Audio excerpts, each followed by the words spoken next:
Okay, a little bit out of the norm, but wanted to film an intro for this video because I need to kind of explain what goes on and encourage you to actually watch it and watch the whole thing because there's so much useful information in this video because I got the chance to finally, we've been talking about it for a while, finally talk to Jeanie Taggart, The Power of Health on Instagram. She is in the business of functional medicine, functional health, which means a lot of different things, whether you're struggling with something like sleep or losing weight, or you just want to be proactive. So in this video, she introduces herself, talks about a lot of what she does. We go into my test. So I had a full blood lab panel done. Just take a look at what I'm doing well, what I'm not doing well, and how I can do better. At the end, go through a lot of symptoms and things people experience with all the time. And she talks about what could help. It just really shows her knowledge of how much she knows and what all is out there. It was very eye-opening to me, and I've been completely nerding out since. So hope you learned something in this video. I guarantee you will from listening to Jeanie. And comment below if you have any questions. Maybe that can be another video idea. Who knows, Jeanie? Maybe we can go over questions on this YouTube video. So comment below, and yeah, hope this is helpful. I'm Jeanie Taggart, and I am a functional endocrinology nurse practitioner. I started The Power of Health, which is a telehealth clinic.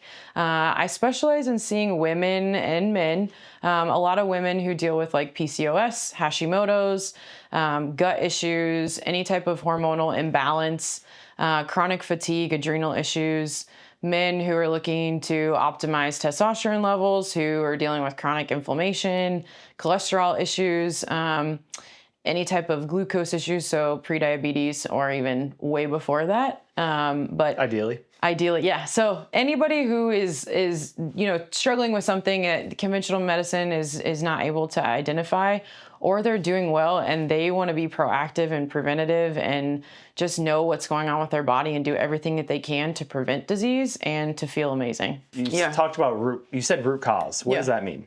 Okay, so root cause medicine, conventional medicine focuses on the issue that the patient comes in complaining of, whereas integrative functional medicine is going to deep dive into why did this problem begin? Where is it stemming from? Is it stress?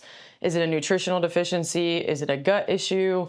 Instead of just focusing on this is the issue at hand, there's something that is deeper than what they're coming in with. So you're not applying a Band-Aid, you're getting to the root cause, as you said. So conventional medicine is really a lot of Band-Aids to issues versus if you come in, I always use this analogy, if you come in with acid reflux, they would typically give you a PPI or an acid reducer.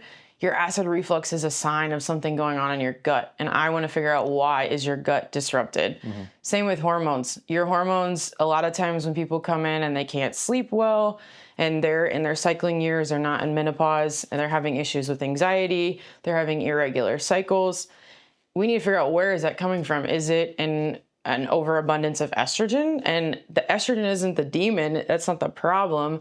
It might be that their liver and their gallbladder are not working well and they're not clearing estrogen appropriately, or their gut is inflamed, so they're reabsorbing estrogen and they're not clearing estrogen. The same with your thyroid. All hormones are molecular structures made from vitamins and minerals. So if you're having an issue with your thyroid, you might be having issues with not absorbing vitamin D, or you're just not getting enough vitamin D. So digging deeper as to where did it start, and let's figure that out so we can change your diet, change your lifestyle, work on that. And there are things you can do to get yourself there faster, or take a hormone and use exogenous hormones to help your body get back in balance. So, yeah. And you're a virtual practice. Yep. And I feel like that's becoming more popular these days. Have you seen the same thing? Yes. I think virtual clinics, COVID set the tone for being able to see people virtually, whereas before you go in and half the time nobody's even putting their hands on you. Yeah. Like, why do I need to go in, drive, get there, wait, where I can just, you're at work and you're like, I'm going to take a lunch break to see my practitioner and work with them. So virtual clinics, I think it's easier accessibility too. If you don't feel good and you're like, I need to just talk to somebody like right now, you can get online and see someone. Yeah. And then for me being functional and what I do, so much of what I do is what you tell me. Your symptoms, your history, when did all this start? This might have been years ago. So symptoms, what our dialogue back and forth of what's been happening in this time frame, and then blood work. So it's very, very rare that I physically would need to touch someone and like see that, examine their neck for like looking at their thyroid. At that point, you need to have imaging. So virtual clinics I think they have and they will continue to take off because it's just easier. Yeah. So, well, and if you call your doctor, your in-person doctor, sometimes it takes 4 or 5 days, a week plus to actually get in there. So at that point, it's like the issue might even be gone. Yep. But you could have like a common cold, for instance, like primary cares now, they can pretty much, during COVID, they were literally able to like almost do an exam at home. If they thought they needed to do an exam, they would send a kit and they would like exam. Yeah. So for what I do, I'm not doing, like, if you wouldn't probably come to see me if you had just a cold. You need to go to urgent care, whatever. But for me, probably wouldn't go in anyway. Yes, you wouldn't. You probably wouldn't. But for me, it is so much discussion and lab work, and then we work through that and retest. Well, and the lab work too. So you go into a normal doctor and you have an issue to where they need, they'll figure out if you need lab work, and so they might send you there. But then you're going, and this is my problem, but I don't want to go somewhere and then be sent somewhere else. Like that's frustrating. So that's why the virtual thing is so nice, because you can just hop on virtually. Let's get some lab work done, or maybe you just have it regularly if you're smart. And that way you preventatively. Yeah, exactly. I told you the other day I had never had that done, and I didn't even know you did it. So and it was easy. So easy. You just, I literally sent you a lab order, and you walked in a LabCorp, had your blood work done, and then your labs got sent to me, and we're going over them. Yeah, and now I'm so much wiser in what I know about my body. What's going on? Yeah. Well, and the other thing too to think about is the labs that we ran on you. We did a very comprehensive panel. If you went to your primary care, they would have ran like probably an eighth of that. Really? Yeah, they would have. So for instance, we ran a CBC, a CMP. I'm going to start with what they would have ran. So we ran a CBC, a CMP, vitamin D, your lipids. That's probably maybe an A1C. They might have ran that, and that's where they would have stopped. There maybe a TSH to look at your thyroid, but just barely look at your thyroid. We ran that, and then we did a full thyroid panel. So we looked at your TSH, your T3, your T4. So we looked at signaling hormones and what your thyroid's actually making, and then your reserve, so your reverse T3. Then we looked at your total and free testosterone. We looked at estradiol. We looked at LH and FSH. We looked at your signaling hormones. We looked at homocysteine. We looked at magnesium. We looked at all things. You're throwing a lot of abbreviations. Yeah. Is there any way to like super, super simple, as if you're talking to a fifth grader, what are all those things? I mean, there's different processes in the body. They're different. For sure. That's a really good question. So we looked at metabolically what's going on in your body, and what that means is like, how is your body taking food and turning it into energy? Is it efficiently doing that? So looking at your A1C, your hemoglobin A1C is the amount of glucose that sits on your red blood cells. Okay. So if you're eating food, is your body turning it into glucose and using it well, or is it just circulating? So your A1C can determine how much glucose is circulating in the bloodstream for the lifespan of a red blood cell. That's why it's called hemoglobin, because it's part of a red blood cell, A1C. So you're looking at the average of your glucose for the lifespan of a red blood cell. And that is super indicative of how well your body is metabolically resilient or not resilient.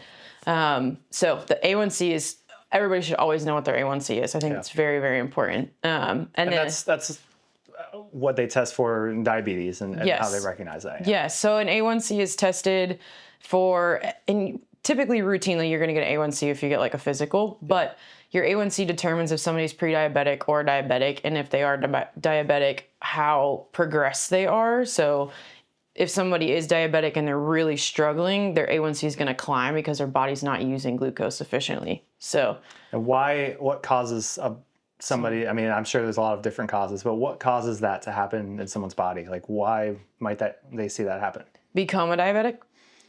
That, or just not even to that level, but like, why would you see an A1C rise? Yeah, or like Okay. bad results on a blood test when it comes to that kind of stuff. So there's a lot of reasons for A1Cs to climb. And I think people typically will look at an A1C and they see somebody that has pre-diabetic or diabetic ranges, and you would instantly think somebody's going to be like really overweight. Typically, yeah. But there also is drivers of higher A1Cs where people have a lot of inflammation.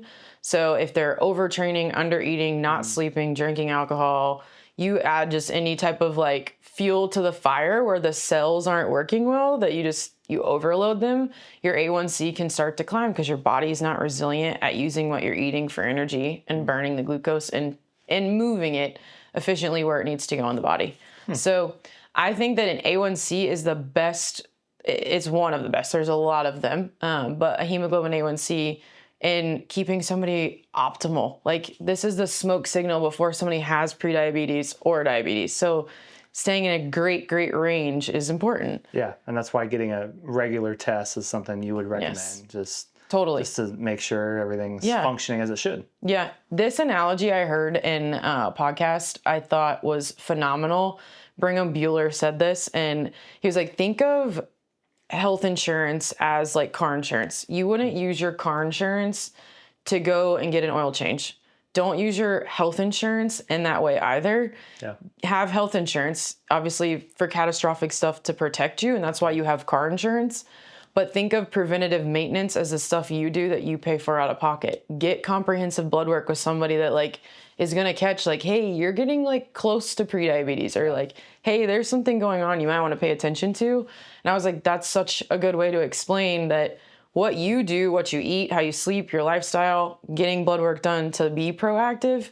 That's like going and getting an oil change and making sure you change your air filter and all the things to protect your car to last longer. And it's the same for your health. And if you're someone like me who hates going to the doctor, doing stuff like that is going to keep you out of going there. Yes. And exactly. And I worked in healthcare. I worked bedside. I saw sick people all the time, like really, really sick.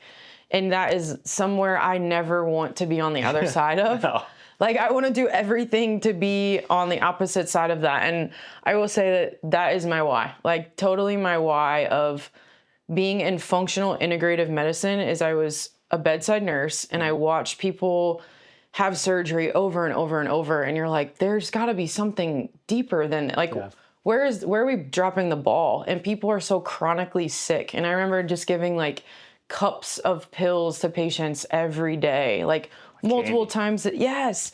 And I'm like, these have to be interfering. Like, there's so much going on here that's deeper than that. But yet their food tray has pizza and such processed garbage. And it didn't matter if I was in Cincinnati, because I was also a travel nurse. Everywhere I went, the problem was lacking in prevention and health promotion and prevention. At that time, that was like, I want to get into health prevention. Like, we're not focusing here. All we're doing is catching it after it's a problem. And I'm like, we got to start here. And so I dove into functional medicine before I even went back to grad school. I'm like, I just want to help people learn how to eat better and not get so sick and need to be on statins and all these drugs. Like, what can we do to not need that and be a slave to it? And so that's when I started listening to Dr. Hyman, who's a big time functional medicine doctor. And he was just so good at explaining like nutrition and how nutrition correlates to this. And that was when it like all started to just like fire. And I'm like, okay, I just took off running in that.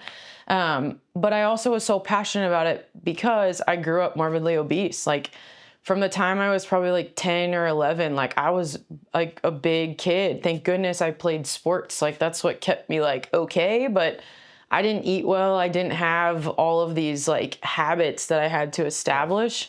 And so I walked through being really sick, morbidly obese, developing potentially autoimmune stuff going on. And my passion was like, I want to teach people how to not do this and to save them from themselves in those seasons. And I think also something I pride myself on is I've been there. Like, I've helped so many people with weight loss, and weight loss is a lot of psychological stuff. Like, you have to learn, if you grew up eating whatever you wanted and you don't have a good relationship with food, and that means like social gatherings and so many other things, there's more to that when you've never ever had a good relationship. So like there's conversations that I'll have with my patients when they start telling me stuff. I'm like, I've been there. Like, I promise you, trust me in what I'm telling you. These are things you're going to have to like get over the hump, and it'll get easier, but you have to walk this path if you want to be healthy and feel good. And so I think relating with patients and them trusting you is huge. And when you've walked through those seasons, they're like, there's something I can like connect with. And so that is something that I definitely love when I see like the light bulb go off, or they're like, okay, like I can trust her. Yeah. So when we were growing up too, I mean, things were a lot different. Not that it was that long ago, but things were different when it comes to food and nutrition, and like, I'm under the impression things weren't as bad back then as they are now. Do you see the same thing? 100%. There is so much talk about, like, for instance, Halloween. Everybody's like, we used to eat that as kids. We had candy when we were kids, and it's not the same candy. There are literally scientists that are taking food and making this food into a concoction that people are so addicted to. Your Reese's and M&M's, it's not just chocolate that you're eating. Like, you're eating a chemical concoction that sets off neurotransmitters in your brain that make you so addicted to it that eating just regular chocolate is not going to excite you as eating something like that. And that's just in one type of food. I mean, everybody's developing gluten allergies. And I know that, like, you see this. Everybody's asking for a gluten-free menu, and I'm one of them. I developed a gluten allergy, but I don't think gluten, the protein that's in these foods like bread or pasta, the protein is the problem. It's what we've done to gluten that's created all of these allergies, and people's immune systems are like, I don't like all this stuff and I don't want you to eat it. So it responds, and now people get sick when they eat gluten. So that's a big one. That's a big, big one. I see so much autoimmune stuff, and autoimmune is like this spectrum. And when you think of autoimmune disease, you think of like rheumatoid arthritis and like lupus or something like really severe typically. No, like autoimmune starts when your gut is inflamed and you start to get sensitive to like eating different types of foods. Your gut is firing, your immune system is 70% in your gut. And it's a spectrum of like, when you see a positive ANA, which is a marker to say, hey, the immune system is really, really mad, and it's one of them. When you see that, it doesn't always mean you're going to develop an autoimmune disease where you're full-blown going to have rheumatoid arthritis, lupus, whatever. It's your body saying like, hey, remove the triggers, because your immune system sees these things as threats, and your immune system is doing its job to attack these threats, but your body gets caught in the crossfire. And this is where like hormonal deficiency, like all these things can happen, nutritional issues. If you work on calming down all of these triggers, your immune system will calm down, and you can put that autoimmune disease into remission. So, and that's going back to what you said earlier. You're targeting the cause of it, not just putting a Band-Aid on. Yes. And I want to catch people when they're like coming in. I want to catch them wherever they are in their season of their health. But I want to catch you when you're like, I'm getting smoke signals of an autoimmune disease brewing. Like, okay, this is when we have to tackle it hard. And like, your diet's going to be big, your sleep, your stress, all these things. But if we do that, you can put this to sleep, and this will never turn into that disease that your genetics told you you're going to develop. No, your genetics was potential for it, but what you do will turn it on or turn it off. So timing is huge. Yes. And that's where the prevention is huge. Exactly. Yes. Okay, cool. Do we want to take a look at my labs? Yours were kind of fun to see. Yeah? Yeah, and it'll be interesting to hear your take on some of it. I've got a take, that's for sure. What did you see on your labs that you were like, what came to you on that? Nothing really. I mean, a lot of it I don't know what all it means, and so that's why someone like you is extremely helpful, because I use AI enough to know, I can just plug it into ChatGPT, and that was helpful. Yeah. But there's so much more you can dive into it and actually know how to use that data. Yes. So I kind of got an understanding that way of like what everything meant. Yeah. But I mean, obviously the main ones that I know about and know to look at is your A1C and your like testosterone and things like that. Yes.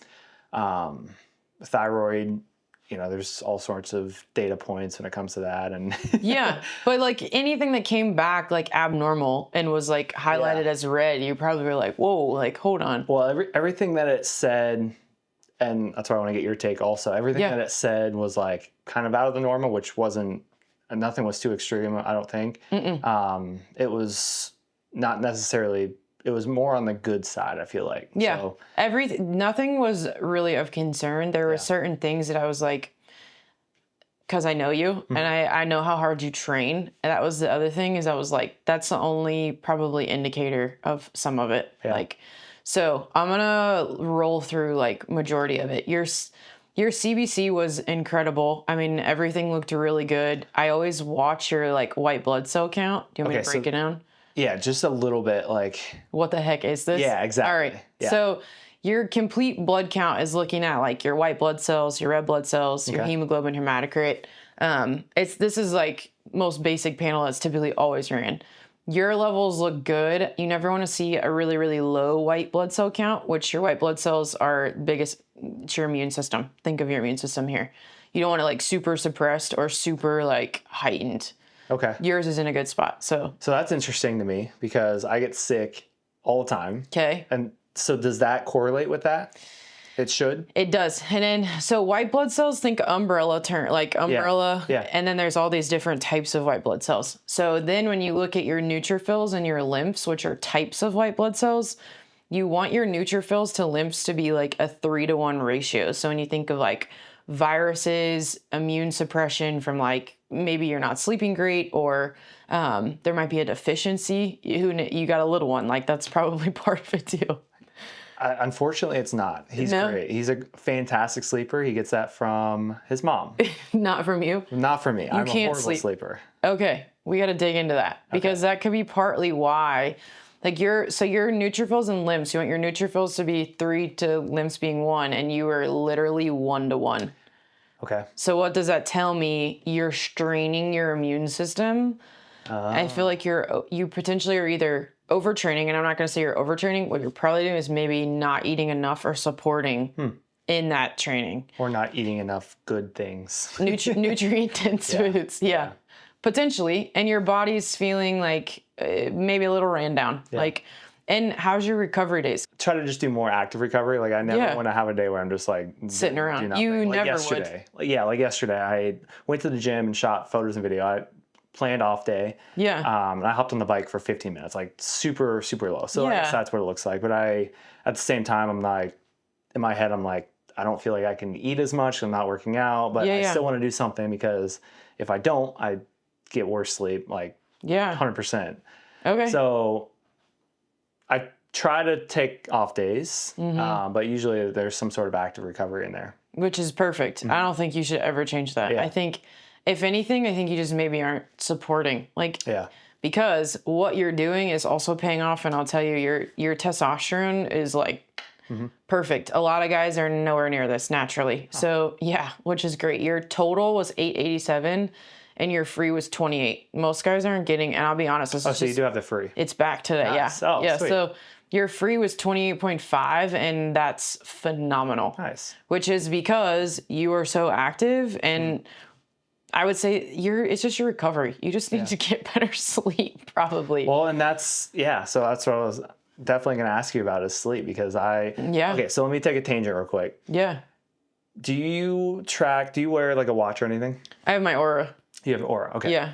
And so that gives you data, HRV, resting heart rate, stuff like that. How is that? I use an Apple Watch, and then I use an app called Athletic. I don't know if you've heard of it, but it gives me that kind of data. How much do you rely on stuff like that, in your Aura ring, to give you that kind of data and recovery and stuff like that?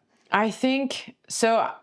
I used to wear an Apple Watch, and I used to have way more data than I do with just this. Really? And I think sometimes we get too consumed by it that it's almost like it's too much. Yeah. I think that it's a good thing to have. Like when you're looking at your sleep, you're looking at your HRV, can help you pick up on like, is my body about to get sick? Yeah, and I've definitely noticed that. And are you paying attention and pulling back when you notice it? Or do you? Yes. Okay. Yeah, I definitely try to.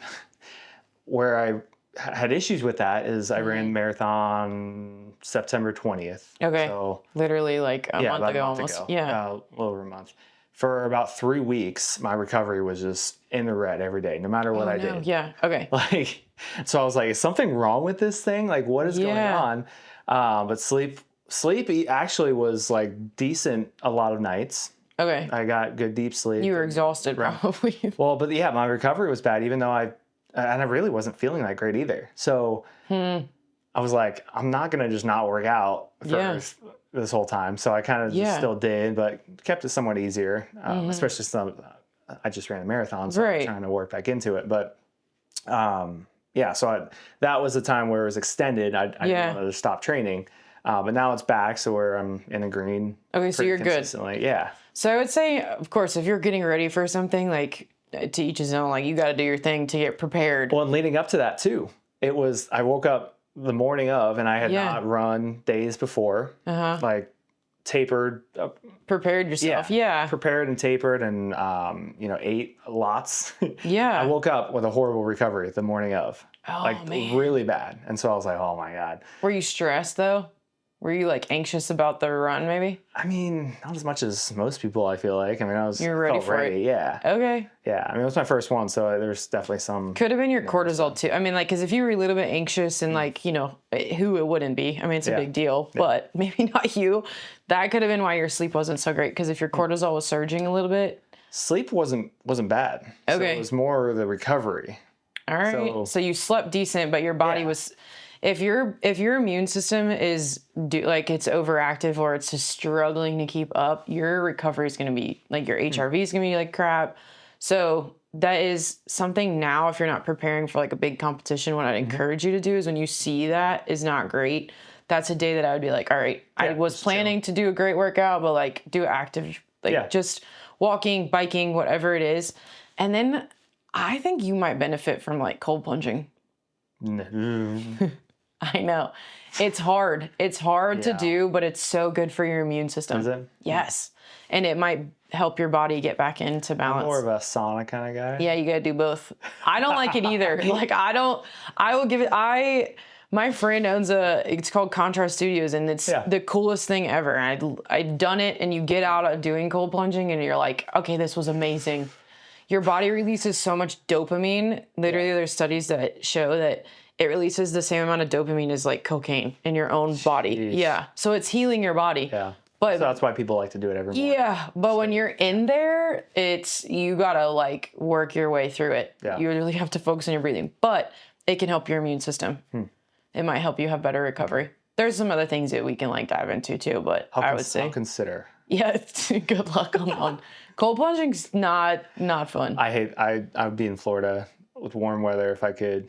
Yes, I hate the cold so much. So your recovery, I think, is a big part. Okay, so apps like that, they're to go off of. Like, yes, I mean, I think they're a good tool, but ultimately listen to your body. Yeah, you know what I mean. Like sometimes people might get good scores and they wake up and they're like, I don't feel good. Yeah, like. Right. Just because your watch said that you should feel great and your readiness score was phenomenal doesn't always mean if you're feeling really, really crummy. I think it can be kind of a placebo too. Like you wake up and it's a good score. It's like, oh yeah, I feel great. Yeah, let's do it. Yeah, but sometimes that's not always true. But there's error in them too. I mean, you have to think about that. These are they're not accurate to every extent. Because mine tracks deep sleep, right? As I'm sure that does too. Yeah. My deep sleep is like on average 2 to 10 minutes. Why are you? Yeah, I wonder. We got to work on that part. Yeah, because I feel. I mean, I feel like I don't get deep sleep. So, but like Lainey, on the other hand, she gets. How much caffeine in like pre-workout? That's the other thing. 200 to 300, I'd say a day. Okay. And I've moved that up to more like lunch. You slow it down. Kind of thing. Okay.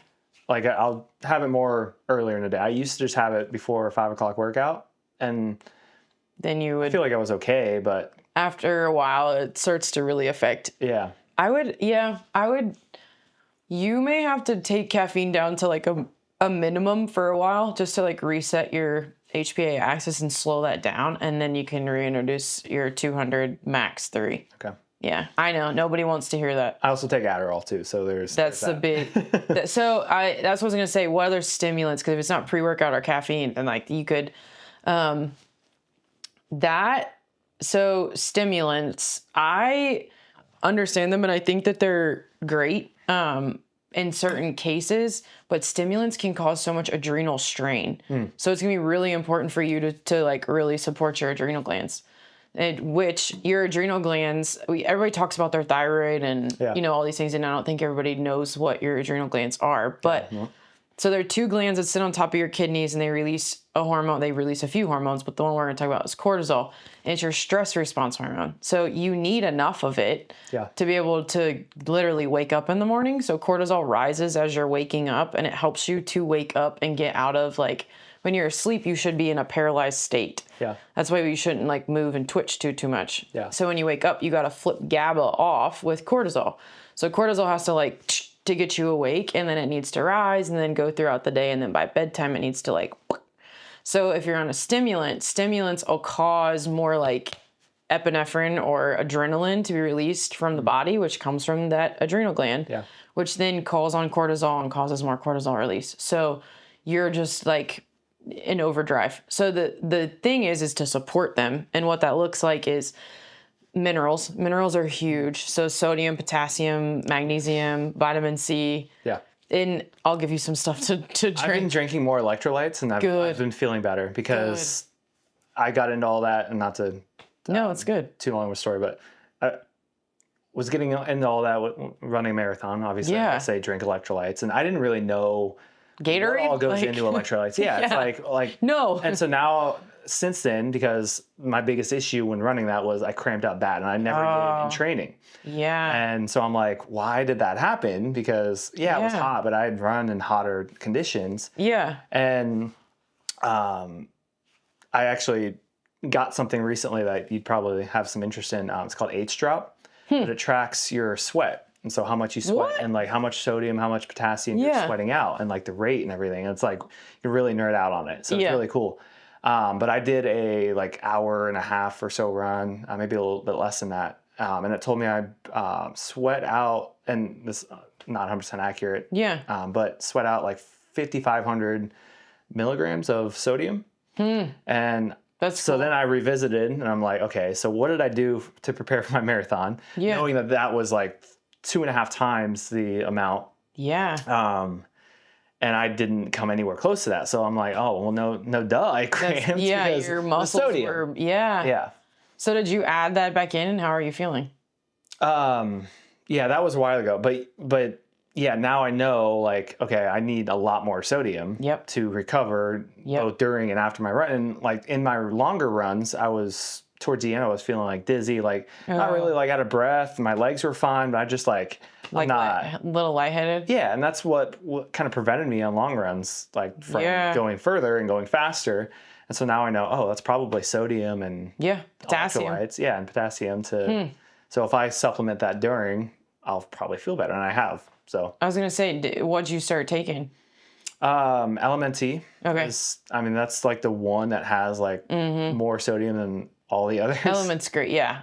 I like Element, but I would say if you are losing quite a bit of sodium and you need potassium too, you could do Relight too. Relight's a great one. I think I've had that one. Yeah, they're both great. But you probably need, your adrenal glands need so much sodium, potassium, and vitamin C. Yeah. So yeah, that's probably helped a ton more than you realize, and your immune system was responding to it. Yeah, it's the foundational stuff, and like sometimes we think like, well, why did my thyroid get? You're probably lacking minerals. Like it's the foundational building blocks of making hormones. Yeah. So it manifests in symptoms, and you're like, holy crap! But it's something super small. Yeah. Huh. That's cool. So yeah. I don't even remember what the initial question was. Where did we start on that? So back to the labs. I don't even remember where we did. Well, you were asking about these things. Are they accurate? Yeah. Yeah. I think that they're a good tool. I think they're a great tool. Yeah, but not 100%. Don't be 100% reliant on them. No, listen to your body. Yeah. What are you eating? How are you sleeping? How's your stress? That's so much more important. These will tell you that you're stressed. Yeah. But what are you doing about your stress? I think that was, I've had patients ask about like watches and different things that track like their stress and and sleep is fine, but like stress. And I'm like, sometimes this might actually be counterproductive if you see that you're like chronically stressed all the time. Is that going to help you? Because are you going to be able to change it? Yeah. And if they can't and they don't want to change it, then I'm like, you can get the watch, the ring. It's just going to tell you need to make changes. Yeah. But that's why I used to use a Whoop. Where you pay monthly, and it's like, I'm not really doing anything with this data, so why am I doing this? I did the same exact thing. I had a Whoop, and I'm like, why am I using it? Like, I'm not listening to it. So and now this new app, it's not a monthly, so it's like, oh, okay, I'm gonna, and I like it better. So and it's already on your watch that you already have. Connects to my Apple Watch. What else? Your cholesterol looked great. I was gonna tell you, it looks phenomenal. Your triglycerides are showing that like your body, you're so active. You're burning carbohydrates well, in that regard. Your iron looked good. Your LH and FSH look fine, but your LH is a little bit higher than your FSH, and it came up as like high. And what are those things? Well, oh yeah. Okay. Good question. Yeah. So LH and FSH are signaling hormones from your pituitary. So your pituitary sits in your inside of your skull, and it signals. So in men, it signals your testes, and women, it signals their ovaries. So they're signaling hormones to tell your reproductive organs to release hormones. So they're important to testosterone, and then for women, estrogen and progesterone. So your LH and FSH, you want them to be like parallel signals to the testes. When they get a little bit dysregulated, the first thing that I think of is stress and strain, and that is 100% what's going on. So I would say we'll recheck these in 3 months, and I can feel pretty positive your levels will shift to being like your LH will come back, and it's like right on the cusp. Yeah. It's not a concern. Yeah. Okay. Yeah. Especially because you guys you're crushing it and making babies. Like, don't think and that's what I was going to say too. Like, what kind of effects does that have? Like, is that just reproductive stuff, or are there any other symptoms you'd see? In men, it's going to be, so in women, it can look different. In these hormones signal in women as well. But I would say you're looking at Leydig and Sertoli cells, which are cells in the testes that help to make sperm and to help make testosterone. So because fertility hasn't been an issue, if it was, then this would be something we would go after. I see. Okay. Yep, because we need to help the body to be more fertile and to produce these cells so that you're having viable sperm to make a baby. Okay. Yeah. But the fact that it's like essentially asymptomatic, it's not a concern. Yeah. Yeah. Okay. Yep. And then your A1C was 5.4. That was the other thing I was going to tell you. I think inflammation and strain, biggest in somebody who metabolically like you is like fit and your testosterone's phenomenal. I think your body's just under a little bit more strain than it needs right now. Okay. So just like dialing back on those rest days and like rest. Yeah. And eat more better nutritious foods. Yeah. Yeah. And I would say too, like your nutrition day to day, obviously I get like some days when you're not training to maybe lower your carbohydrates, but making sure that you're not under eating on your off days. Cause I think it's like a thing we've just learned, and I don't know where we learned it, but we're like, I'm not moving, I shouldn't eat a ton today. Like, no, you probably need to make sure that your recovery not only looks like resting, but it makes sure that you're refueling too. Yeah. Because you want to go the next day, you got to refuel the day before. Yeah, exactly. Yep. But your A1C is fine. Your DHEA and your cortisol. So both of these are adrenal hormones. So back to your adrenals and your stress resilience. Your AM cortisol was 12, which is okay, but it's a little bit low. And what that can show is like those adrenal glands they're like, I'm doing my best, but I don't have a lot to give. So I'd love to see your cortisol a little bit higher, probably like 14 or 15, maybe even like up to 16. You want that nice, like robust cortisol response in the morning. And you did your labs like what, an hour after awakening? Yeah. Yeah. So, and that's the thing, like when you check cortisol on blood work, you're only getting one snippet. Your cortisol changes throughout the day. So you have to use context of like, okay, if you woke up an hour before, your cortisol probably should be a little bit higher. And I wake up tired in the morning still. So you're like struggling to get going. Yeah, and so that kind of goes back to those numbers. Yeah. It makes sense. If you struggle to get going in the morning and you feel best like 2-3 hours after awakening, your cortisol is like, and then it's slowly coming up. And that's when you start to like, that's when people like can write like a paper. They're like, I can focus now. Because it's like, Yeah. I think we just need to really support your adrenal, like your cortisol curve, but your adrenals. And then your DHEA is another hormone that the adrenals release, and you were 313, which is decent.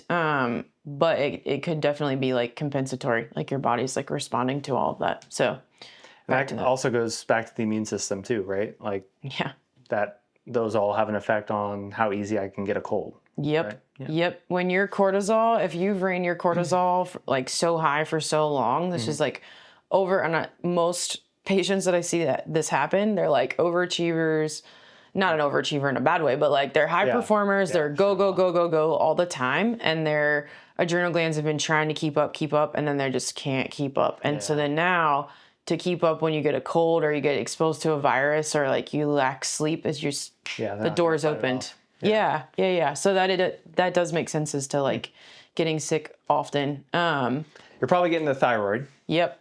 That was going to be the next thing I was going to tell you. Yeah. So, and the reason, one of the big reasons I wanted to get this done is because I told you, like, I'm always cold. Yeah. I know that goes back to thyroid and you know, iron, which I think you've already mentioned is fine. Yep. So what do the numbers say about my thyroid? Okay. So your thyroid function, so you have, let me give you all of these numbers. So your TSH is a stimulating hormone, just like LH and FSH. Your pituitary stimulates your thyroid, which is a gland that sits right here. And that signaling hormone is what most doctors will only check. It only gives you like half of the picture. You have to look at the actual hormones coming from the thyroid. So your free T3 and your free T4 are those hormones that are coming from the thyroid. And your free T4, where did it go? It was 1.4, which is actually really good. Like your production of T4 from the thyroid is good. And then T4 converts into the active hormone that like packs the punch on every cell in the body, which is free T3. And your free T3 was 3.2, which is also actually really good. I'll be curious to see what your reverse T3 is, which is kind of like the savings account. When your body feels strained and stressed, it'll start shuttling it into the like your savings account to try to like pump the brakes. That one's not back yet, but what I think could be going on is your cortisol. So hypothyroid symptoms where you feel cold, it's usually the biggest one. Cold, hair loss, constipation, like things are like slowed down in the body. Hypothyroid symptoms can also be, it can be the same as having and sluggish adrenal glands. Yeah. So I think that the coldness, I want to see what your reverse T3 is because that's also going to tell me your adrenal resilience. Yeah. And maybe I'm just being a baby. I don't know. No, like sensitivity to cold, like you just are like more like bothered by cold. Yes. Like I'm in the gym working out. They have 2 big fans. Yeah. When it gets into the 50s, you know, they might have the doors open. I hate that so much because I'm just like, It's freezing, yeah. Yeah, I don't want to, I hate running outside like right now. Like I have to put gloves, a hat on because I'm just... Do your fingertips ever bother you? Like they don't get numb if that's what you're asking. Yeah, but they don't like get like blue or anything. My hand. Yeah, you are cold. Yeah. Like you just run cold. Here. Yeah. Yeah. We didn't run antibodies, and I can run that next time to see, because we could look to see if there's anything going on, like autoimmune response, which is just, we got to calm your immune system down. Yeah. Gotcha. Okay. Yeah. No, your thyroid looked phenomenal. Yeah. Well, actually. That's good. Yeah. So there's no issue in production. Okay. Yeah. But there could be other things going on. Yeah. Your homocysteine, this is one other thing. If you look at your homocysteine, it looks normal, like it's within normal limits. Homocysteine is a big indicator of methylation. Methylation is how well your body is detoxifying and repairing at the cellular level, so repairing your DNA. And when homocysteine is above 10, your methylation pathways need to be supported. You really want your homocysteine to be somewhere around like 5 to 7, and yours was 11.2. So what does that mean? Like, what do? We use things that'll support methylation. So specifically methyl B12, so methylcobalamin, and it's a type of B12, methylfolate. And then I would say, like, because you train, I would get on taurine and L-carnitine. Those are, and magnesium. Those are all going to help you to methylate and like repair your body and detox. Like we want to detox methylation is super important for prevention of like cancer. Yeah. Cancer is inappropriate replication of cells. And if we don't support the right type of replication, which is part of this, we are missing the mark on prevention. And those things you mentioned, are those types of things like in electrolytes? Because I recognize a couple of the terms, and I didn't. Probably not, and like definitely not in LMNT. There's certain Yeah. electrolyte packets you might get some methylcobalamin in, like some methyl B12, but no, you're probably gonna have to take a capsule or a liquid of those, or injectables. Injectables are amazing, but not everybody wants to inject themselves with stuff. No. Probably not you, yeah. So methyl B12, I would say in a capsule, and then magnesium in a capsule, and carnitine, I'd say like a liposomal, which is an easier absorbed like liquid, you would probably do phenomenal with. And if you took carnitine before you worked out, you probably would really like it too. Huh. Yeah. Carnitine's so good for your brain as well. Yeah, I think I've taken that before. Like, I think first form. I don't know if it's. Yeah, it'll help you. Like, people use it to like, they'll use it to cut. It's a. Carnitine's amazing for helping with like visceral fat. Nice. Okay. Yeah. Well, who doesn't love that? Yeah. And it improves performance too. Yeah. So yeah, amino acids. Love amino acids. Yeah. Which who doesn't? A lot of amino acids come in meat, but you can't get all amino acids that you need. So. Okay. Yeah. Oh. Yeah. Is there anything else that we haven't talked about? Your insulin looked great. So again, metabolically, things look really good. Your vitamin D is in a decent spot, but I would say it could be better. It was 57. I think somewhere between like 65 at minimum, but like 75 to 85 is best. And is that something you recommend people supplement or just get outside more? We live in the Midwest. What are you going to do to stand out in this horrible sunlight? No, I would supplement. I always say to use a liquid vitamin D. So you want vitamin D3 with K2. When you take vitamin D without K2, vitamin D needs to be driven into the bone. You don't want it just circulating and causing calcification in the blood vessels. So D3 with K2 is the perfect combo. And then a lot of people don't absorb super great in capsules. I mean, maybe, but if there's any gut inflammation in any patient, a liquid that you can put like the droppers under their tongue, you'll see their vitamin D come up so much better. So yeah, that's what I just put everybody on liquid vitamin D. Nice. Okay. Yeah. So I think I have some, I'll just give you some vitamin D and you can start taking some vitamin D. But yeah, everything else, I think I went over all of it. Like your B12 and folate was okay, but we don't want to be in okay limits. The limits that are on your blood work, you have to always remember, came from statistics of the standard American. You don't want to be in the standard American ranges. We want to be like high side and out of it. Yeah. And then your iron, it was fine. So that's, everything else is golden. And so those, just to summarize, those are all, that's something you tell your patients, hey, go get this blood work done, and then you review it just like we just did, and then you'll give them recommendations on here's what to eat, here's what to take, here's what to do if they're not active, to help those things, and then they feel better. That's totally. So like I would say that and some, like I would want to know where they start in baseline, because some patients for you, what I could tell you to do is not what I can tell everybody else to do. Yeah. Like your lifestyle is going to be totally different than somebody who's super sedentary, and we got to start with like a 10-minute walk. But I would say that I talk a ton about food, and it's different than what you're going to typically hear in a conventional medicine setting. Is like nobody's going to talk to you about like, what are you eating? Like how much are you eating? When are you eating? All of these things. Your sleep, supplementation, hydration. And then I love to also use peptides if people are stuck in a spot, and even not. Like if they just want to, they feel good, but they want to feel amazing, and they want to like biohack, and also anti-aging. Like you can support cellular metabolism by taking NAD, where NAD helps the cells to make energy more efficiently. As we age, we lose efficiency. So you can inject NAD into your body and help your body to be a little bit more optimal. So I have a lot of fun with peptides. Like I love playing around with peptides because I love like what they've done for my body and just like healing. But it's also so fun when people are like really sick and they're stuck, and you like, and they just see that like boom. Yeah. They finally are like, all right, things are finally starting to crack. And then now their diet is working for them. Like when you see somebody who has like horrible insulin resistance and they're like, I'm eating tons of protein, I'm doing well, and they just keep gaining weight. I'm like, it's so much deeper. We're going to have to use a tool to really help get your body back in balance.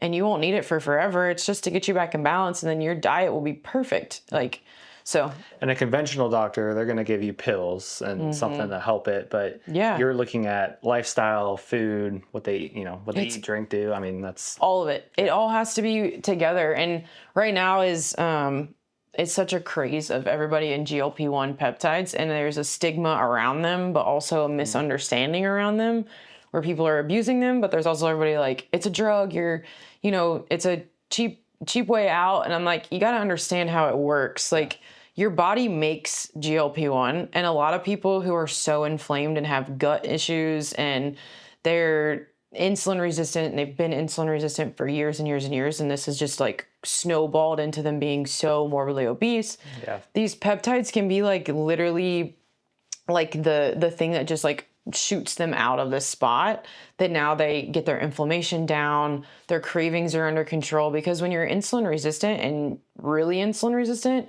your brain feels, you're signaling to your brain like your body's starving. So they're just like, they can't stop eating. Right. So you got to like sometimes use it as a tool to get them out.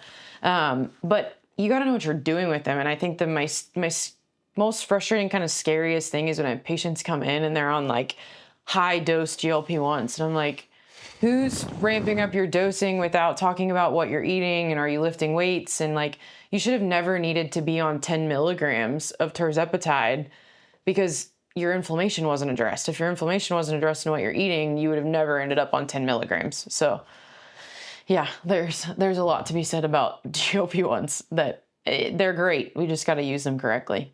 Okay. So switching gears a little bit. Yeah. Play a little game. Okay. So I'm going to give you symptoms. Okay. And you tell me kind of what would be your recommendation or how you fix that issue. Okay. So an easy one, low energy or afternoon crashes. Ooh, okay. 2 things. Supplementation, adrenal cocktail powder, support your adrenal glands so you aren't crashing. Peptide, NAD. Feeling wired but tired at night.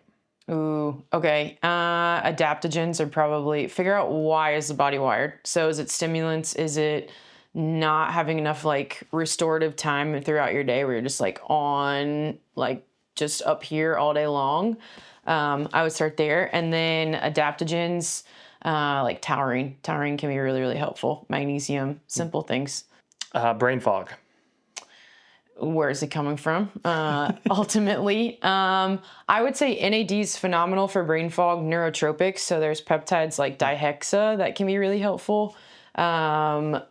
Or is the brain fog from your stress? Like there's so many reasons for brain fog, but mood swings.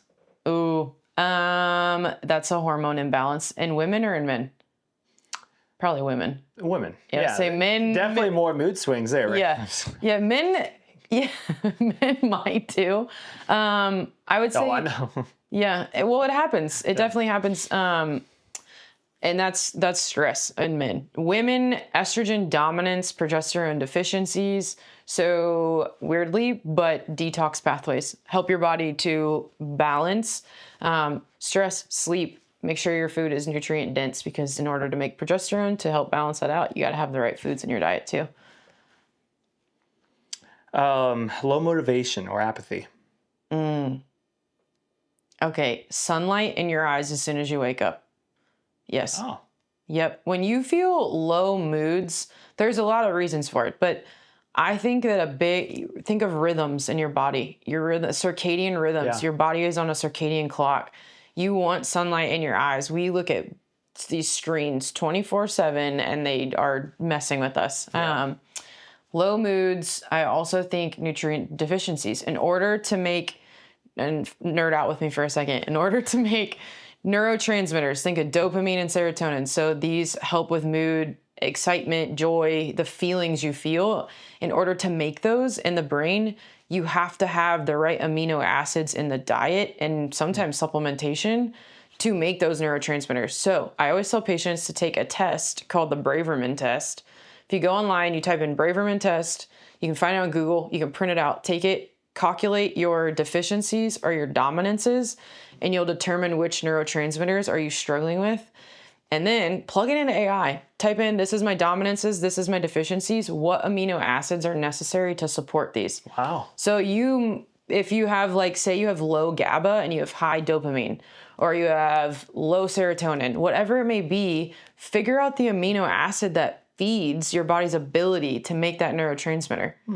Yeah. Interesting. Yeah. That's really cool. Yeah. Then you know what your body needs. Someone can do, and Anybody could do that. Immediately, like fix things in their life. And start slow. Anytime you throw amino acids in to support neurotransmitters, start slow and like feel how your body feels as you add amino acids in, and listen to your body. Because some people might only need like 1 capsule, 500 milligrams, and the next thing you know, somebody else might need like 4. Yeah. So you just taper it and listen to your body.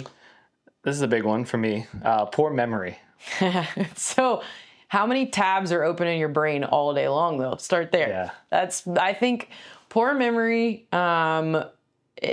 sleep, and chronic, like you're a high performer. That's part of it too. So there's too much going on. Yes. And your sleep is not optimal. We got to figure that out. We have to put you on some DSIP and help you sleep, which is like it's a nasal peptide that can help you have. It's deep sleep inducing peptide. Jeez.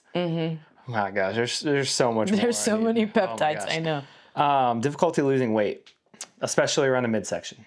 Yep. Insulin resistance, so visceral fat, couple of things. GLP-1s, of course, are going to help there. But you can use like growth hormone secretagogues, so you improve your body's recovery. The best option out there is tirzepatide. You have semaglutide and you have tirzepatide, which are GLP-1s.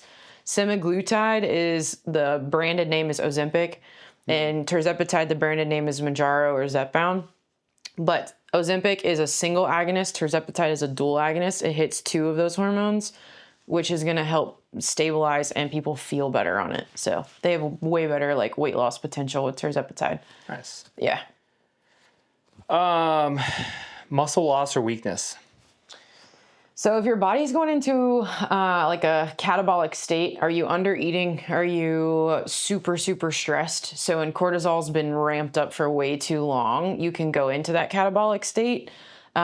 Using something like ipamorelin is a great peptide that can help with that. It can help with the HPA axis, so your hypothalamus, pituitary, adrenal, how they all communicate. Sometimes they need a little bit of help, and so using something like ipamorelin or an adaptogen like ashwagandha, that can help. But ultimately, like the root of it, are you under eating, or are you so stressed that your body is like going into that catabolic state? Where the other thing too, people that are on GLP-1s, on Ozempic, Zepbound, all that type of stuff, it suppresses their appetite, and so they stop eating and they just don't eat. So like your body's going to do what it needs to do to survive. And where does it go? It goes to the muscle and eats away at muscle because it's got all of the amino acids that can keep you alive. So you're going to lose muscle if you're not feeding your body. Irregular menstrual cycles. Can be a few different causes. Ultimately, I would say, like foundationally, hydration, good nutrition, stress management, sleep is super important to the rhythms of a woman's body in general. But commonly, estrogen dominance is probably one of the biggest ones. Estrogen being too high in relationship to progesterone. These hormones have to be symbiotic. And when estrogen gets really high and progesterone tanks, you need to focus on your body's natural detoxification of estrogen. Also, are you doing things that are causing your body to have higher estrogen? And then you need to focus on supporting production of progesterone. Yes. Okay, so kind of relating to the thyroid, I won't already talked about cold hands and feet, but what about like dry skin? In women, dry skin a lot of times can be from estrogen deficiencies. It can be your thyroid, so underactive thyroid. Anything underactive thyroid, think everything's slowed down. So dry skin can be hair loss, slow gut. But yeah, dry skin. But you can use if it's a hormone deficiency, we got to support there. But if everything's optimal, you can use a peptide called GHKCU, and that can help with rejuvenating the skin and elasticity. We've talked about sleep quite a bit, so I'm going to skip those two. Joint pain or stiffness? Joint pain and stiffness, I would probably think you have inflammation in general. Low-dose naltrexone would be the first thing I would use. And what is What the heck is that? Yeah. All right, I'm gonna nerd out. So LDN it's a capsule. It's not necessarily a peptide. It's actually a medication that you take in a microdosed amount. Naltrexone is the drug that you're using, but you're using a literal tiny, tiny amount. So naltrexone was originally created for opiate and alcohol dependence in doses of 50 to 100 milligrams. When you use LDN or low dose naltrexone, it's 10 milligrams or less. Most people are taking 1 milligram, maybe up to 4. So like tiny, tiny amounts of it. But what it does is naltrexone was created to help people not desire these substances, so alcohol and opiates. Because on all cells, you have opiate receptors. You have opiate receptors, nicotinic receptors, cannabinoid receptors. That's why all these things induce this like response that people desire. So when you take naltrexone, in low doses, it binds to those opiate receptors. And when it's a small amount, your body clears that. But now those receptor sites are open. And so what it does is it sends this feedback to your brain and says, hey, we need endorphins to bind here. So now your body makes a specific endorphin called metacaphalin, and metacaphalin will bind here and it starts to heal you at the cellular level. So it's great for autoimmune issues. So I use this all the time, but it can help calm the autoimmune response. And then the other part of it is that it works on T cells. So T cells, part of your immune system, that they go out and they identify a problem and they have to clean up that problem. So you have helper T cells, suppressor T cells, but they got to balance out. Low dose naltrexone encourages this balance. So you have helper T cells that find this like inflammation, this issue, and it identifies it, and then suppressor T cells come and they clean it up. When you take LDN, you start at a low dose and then you slowly taper up just a little bit. But every time you taper, you encourage this cleanup. So joint pain a lot of times is inflammation, and that's where LDN can really come in and be like a strong player. But it's also potentially autoimmune responses in your body too. So you calm down the immune system enough that it stops kind of fighting itself and it starts to heal the body. Okay. Super random. And this might be completely off and not relevant at all. Yeah. And I don't know if it's really my joints, but so I had knee surgery when I was in high school. So, but still, like they told me I'd probably have arthritis in my knees, pain, like most people do after a surgery. For sure. And this is the reason I'm so active also, but like when I don't work out for a few days, don't squat, don't run or move really, just in general, that's when I start to feel pain. When I'm active every day, I have no pain. My knee hasn't bothered me in months. Because you're moving. Yeah. Yeah. So if you talk to any ortho doc, they're going to tell you that movement is lubrication for the joints. Yeah. Like you want to move. You don't want those joints to get like stiff and arthritic. And I totally missed the mark on this when you asked joint pain. BPC 157, which is probably the most common peptide people know of. And it stands for body protective compound, and you can take it in a capsule or you can inject it. But what it does is it decreases inflammation, and it also helps to like bring growth factors to the site of inflammation and injury. So after a surgery, you can inject BPC to help improve healing and also reduce that inflammation.